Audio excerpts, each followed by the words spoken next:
ഇന്നത്തെ കഥയുടെ പേര് മിസ്റ്റർ കുഴിയനും മിസ്റ്റർ തടിയനും. അപ്പോൾ നമുക്ക് കഥയിലേക്ക് കിടക്കാം. പണ്ട് ഒരു നാട്ടുമ്പുറത്തുകാരൻ എപ്പോഴും ഭൂമിയിൽ വെട്ടിയും കുഴിച്ചുമൊക്കെ കഠിനമായി അധ്വാനിച്ചു. അയാൾ മണ്ണിൽ ധാരാളം പച്ചക്കറികൾ വച്ചു പിടിപ്പിച്ചു ആദായമെടുത്തു. തൻ്റെ ചെറിയ കുടുംബത്തെ പോറ്റി.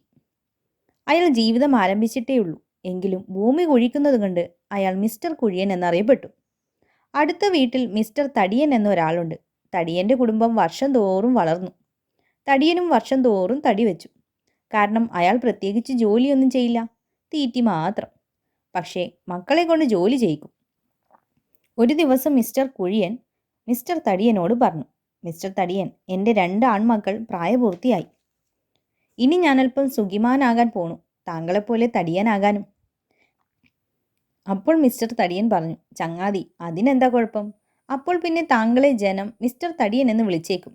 അങ്ങനെ നമ്മുടെ പേരുകൾ തമ്മിൽ കൂടിക്കുഴഞ്ഞേക്കും. എൻ്റെ മക്കൾ എന്നെ വിട്ടുപോയാൽ ഞാൻ ഭൂമി കുഴിക്കാനും തുടങ്ങും. എൻ്റെ തടിയും പോവും, എനിക്ക് മിസ്റ്റർ കുഴിയൻ എന്ന പേരും വീഴും. അത് സാരമില്ല, അപ്പോൾ ഞാൻ മിസ്റ്റർ തടിയൻ കുഴിയനും താങ്കൾ മിസ്റ്റർ കുഴിയൻ തടിയനും ആവും.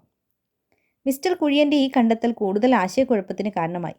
ഏത് പ്രശ്നവും ഇങ്ങനെയാണ് കുഴപ്പത്തിലാവുന്നത്. അവസാനം അവർ ഇങ്ങനെ ഒരു തീരുമാനത്തിലെത്തി. ഇപ്പോൾ നാം അതേക്കുറിച്ച് വേവലാതിപ്പെടേണ്ട കാര്യമൊന്നുമില്ല. അത് സംഭവിക്കുമ്പോൾ ആലോചിക്കാം. എന്തായാലും ഇപ്പോൾ കുഴപ്പമൊന്നുമില്ലല്ലോ. ഇതും പറഞ്ഞ് അവർ ആർത്ത് ചിരിച്ചു.